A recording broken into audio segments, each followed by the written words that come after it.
ஆவின் பால் விற்ப, அந்த அந்த பால் நிறுவனத்தில், ஆவின் பால் நிறுவனத்தில் வேலை செய்கிறவங்களாம் கவர்மெண்ட் வேலை, அரசு எம்ப்ளாய். அப்படி தானே சொல்கிற? எங்கள் தாத்தா மாதாவரத்தில் ஒரு பால் பண்ண தொடங்கினான்ல காமராஜ், அதில் வேலை பார்த்தோம்லாம் அரசு பணியா இல்லையா?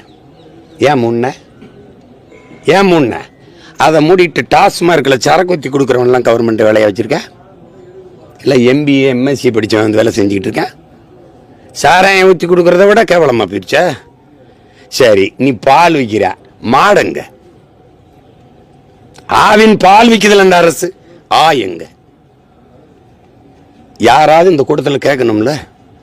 மாடு இல்லாமல் இப்படா இவ்வளோ பால் வருது, எத்தனை லட்சம் லிட்டர் பால் விற்கிற? மாடுங்க.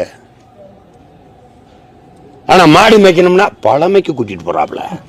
எல்லாரும் ஐஏஎஸ் ஆயிருங்கடா, எல்லாரும் ஐபிஎஸ் ஆயிருங்க, எல்லாரும் டாக்டர் ஆயிருங்க. டாக்டர் ஒரு நோயாளி வந்து உட்கார்ந்த உடனே நீங்கள் மில்க் எடுத்துக்கணும், எக் சாப்பிட்ணும், வெஜிடபிள்ஸ் நல்லா சாப்பிட்ணும், ஃப்ரூட்ஸ் சாப்பிட்ணும், கீரை நல்லா சாப்பிடுங்க அப்படின்னு.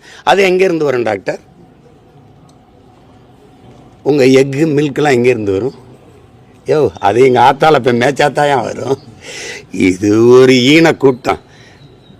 உலகத்தில் பில்கேட்ஸு சாஃப்ட்வேர் இண்டஸ்ட்ரியின் பிதாமக 2,76,000 ஏக்கரில் அமெரிக்காவில் விவசாயம் பார்க்குறான். பில்கேட்ஸில் உங்களை மாதிரி ஊடகங்கள் போய் கேட்குது, என்ன பில்கேட்ஸ் எதுக்கு விவசாயம்? அங்கே தாண்டா நிரந்தர பொருளாதாரம் இருக்குது, அங்கே தாண்டா எல்லாருக்கும் வேலை கொடுக்க முடியுங்கிறேன். பில்கேட்ஸையே கேவலப்படுத்துகிறாங்க, நான் ஏமாத்துறேன். இவனெல்லாம் இங்கே பாருங்க தம்பி, ஒன்று தெரிஞ்சுக்கிறங்க தம்பி, நீ சந்திர மண்டலத்துக்கு சந்திராயனா அனுப்புகிற சயின்டிஸ்டுக்கு சாப்பாடை என் சம்சாரி தான் அனுப்பணும்.